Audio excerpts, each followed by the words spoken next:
جس جہان میں ہم رہتے ہیں اسے دنیا کہتے ہیں.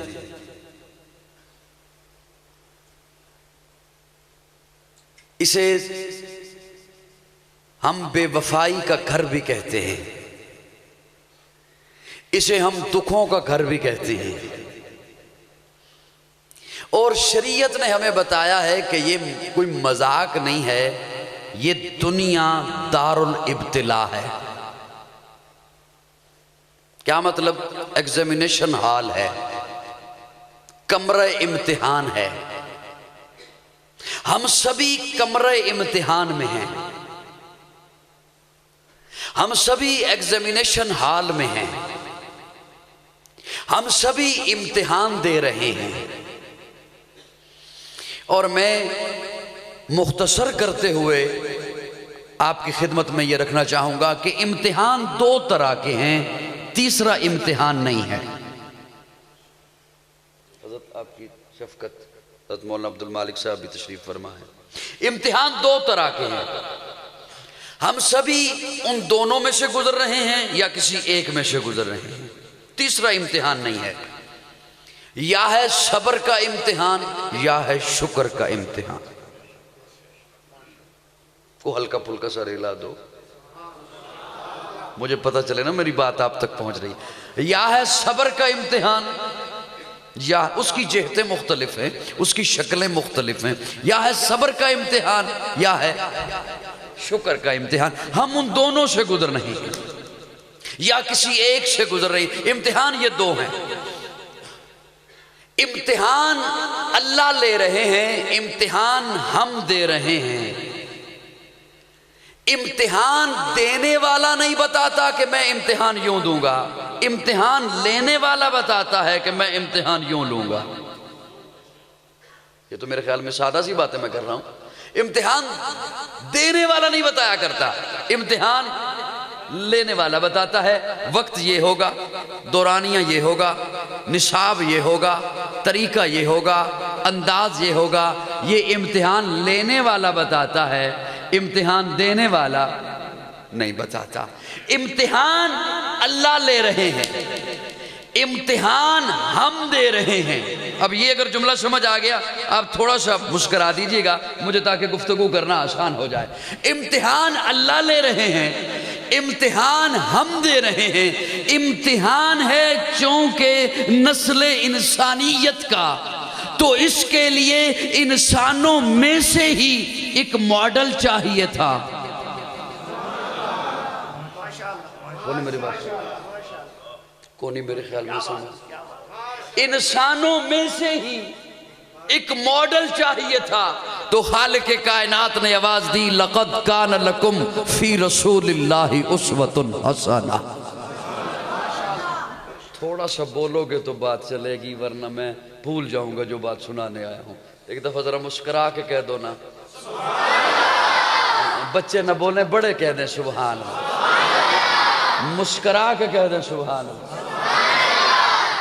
امتحان ہے نسل انسانیت کا، تو انسانوں میں سے چاہیے تھا، کسی اور میں سے نہیں. انسانوں کا امتحان ہے نا. ایک نصاب چاہیے تھا، ایک ماڈل چاہیے تھا. تو اللہ رب العزت نے آواز دی، ذالک الکتاب لا ریب فیہ ھدی للمتقین. قرآن میں نے نصاب بنا کے بھیج دیا ہے اور آمنہ کا لال میں نے ماڈل بنا کر بھیج دیا. یہ دو چیزیں ہیں، ایک ہے قرآن اور ایک ہے صاحب قرآن.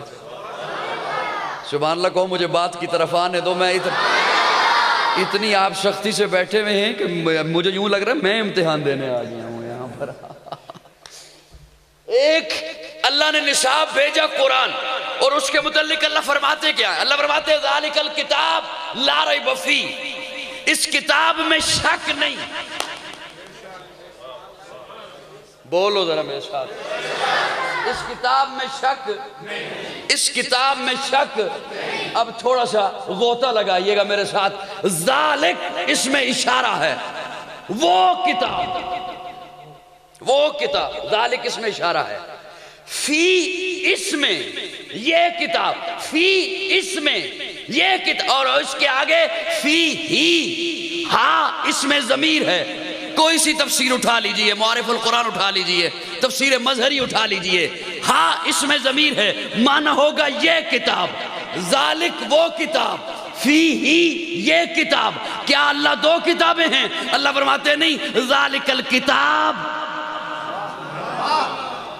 ایک کتاب ہے، پھر وہ کیا، یہ کیا، معنی یہ ہے، اللہ فرماتے ہیں ذالک الکتاب لا ریب فی، کتاب ایک ہے، لوح محفوظ پہ تھی، لوح محفوظ پہ ہے، وہاں سے میں نے اٹھائی تیرے سامنے لا کے رکھ دی، معنی یہ ہوگا ذالک الکتاب لا ریب فی، یہ وہ کتاب ہے جس میں شک نہیں۔ یہ وہ کتاب ہے جس میں شک، اللہ کب سے شک نہیں؟ توجہ، میرے جملوں میں سے آپ نے عقیدہ چننا ہے، مزہ تو تب آئے گا نا۔ ویسے مجھے محسوس یہ ہو رہا ہے کہ دعا کرا لیں تو وہ بہتر ہے جی۔ عقیدہ چننا ہے، آپ نے چننا ہے۔ اللہ کب سے شک نہیں؟ اللہ فرماتے ہیں لوح محفوظ پہ تھی، شک نہیں، لا ریب ہے، وہاں سے میں نے اٹھائی جبریل کے حوالے کی، شک نہیں، تب بھی لا ریب ہے۔ جبریل پہ انگلی نہ اٹھانا، اسے میں نے امین بنایا ہے، اسے میں نے امین بنا، تب بھی شک نہیں۔ جبریل نے حضور کے قلب اطہر پر پہنچائی، تب بھی شک نہیں۔ حضور کے قلب اطہر سے لب نبوت پر آئی، تب بھی شک نہیں۔ لب نبوت سے صدیق کے کانوں میں گئی، تب بھی شک نہیں۔ لب نبوت سے معاویہ کے قلم پہ آئی، تب بھی شک نہیں۔ عثمان کے ورق پہ آئی، بولنا بولنا، تب بھی شک نہیں۔ ہے کیا قرآن؟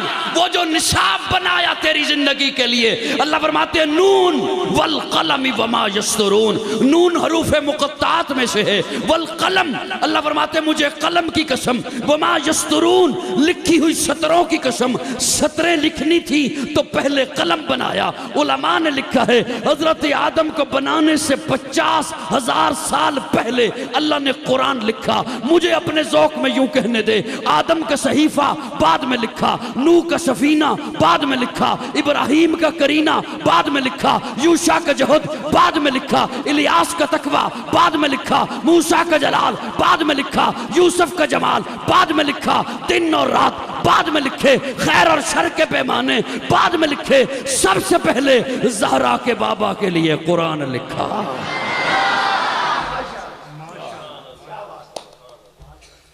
سبحان اللہ دی آواز سے آئیے، مسکراہٹ نہیں آئی، میں لبدہ پھرتا۔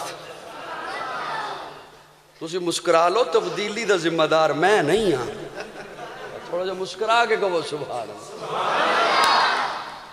اللہ اکبر کبیر۔ قرآن سب سے پہلے لکھا، سبحان اللہ کو میں جملہ کہوں، تیری زندگی کے لیے جو نصاب بنایا وہ سب سے پہلے لکھا۔ جو جملہ پہنچ گیا تے مسکرا دے ہو۔ تیری زندگی کے لیے، میری زندگی کے لیے جو نصاب بنایا وہ سب سے پہلے لکھا۔ اس نصاب کو پڑھانے کے لیے جو معلم بنایا وہ بھی سب سے پہلے لکھا۔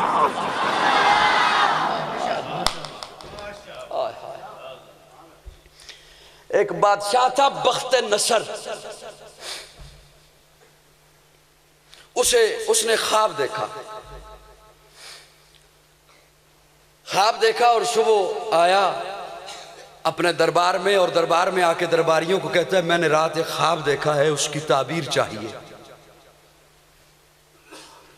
درباری کہتے ہیں جی خواب سنائیے، ہم اس کی تعبیر بتاتے ہیں۔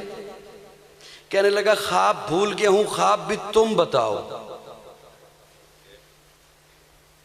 خواب بھی تم بتاؤ، تعبیر بھی تم بتاؤ۔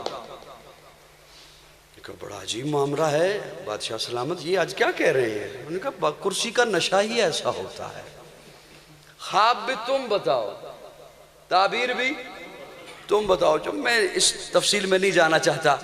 اسے بتایا گیا کہ تیری جیل میں ایک بندہ ہے، قید ہے، وہ تعبیر بتا سکتا ہے. وہ اللہ کے پیغمبر حضرت دانیال تھے.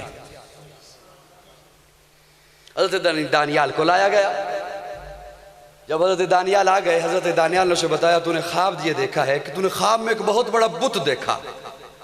اس بت کا سر سونے کا ہے، وہ ناف تک چاندی کا ہے، ناف سے نیچے گھٹنوں تک تانبے کا ہے، گھٹنوں سے پاؤں تک لوہے کا ہے، اور پاؤں اس کے مٹی کے ہیں. اسے اپنا خواب یاد آ گیا. اس نے کہا میں نے یہی خواب دیکھا ہے. پھر تو نے خواب میں دیکھا کہ آسمان سے ایک پتھر آتا ہے، وہ پتھر اس بت سے ٹکراتا ہے اور وہ بت پاش پاش ہو جاتا ہے. اس نے کہا یہی دیکھا. اب تعبیر بتاؤ. حضرت دانیال فرماتے ہیں تیرے خواب کی تعبیر یہ ہے کہ جو تو نے بت دیکھا یہ مختلف ادیان ہیں جو دنیا میں موجود ہیں. جو مختلف دھاتوں کا تو نے بت دیکھا یہ مختلف ادیان ہیں. جو آسمان سے پتھر آتا ہے اور وہ پتھر آ کر پھر اسے پاش پاش کر کے پھر پھیلتا ہے اور پوری دھرتی پر پھیل جاتا ہے. چکوال والو خاموش رہو گے، میں کیا کر سکتا ہوں، میں اپنی ڈیوٹی نبھا کے چلا جاؤں گا. ویسے دکھ مجھے بہت زیادہ ہوگا کہ میں کیا بات آپ کے سامنے رکھ رہا ہوں، آپ اور اس کے ساتھ سلوک اس بات کے ساتھ کیا کر رہے ہیں. حضرت دانیال فرماتے ہیں کہ جو تو نے بت دیکھا یہ مختلف ادیان ہیں جو دنیا میں موجود ہیں، اور آسمان سے جو پتھر آئے گا وَهُوَ الَّذِي يَرْسَلَ رَسُولَهُ بِالْهُدَى وَدِينِ الْحَقِّ لِيُظْهِرَهُ عَلَى الدِّينِ كُلِّهِ وَكَفَى بِاللَّهِ شَهِيدًا.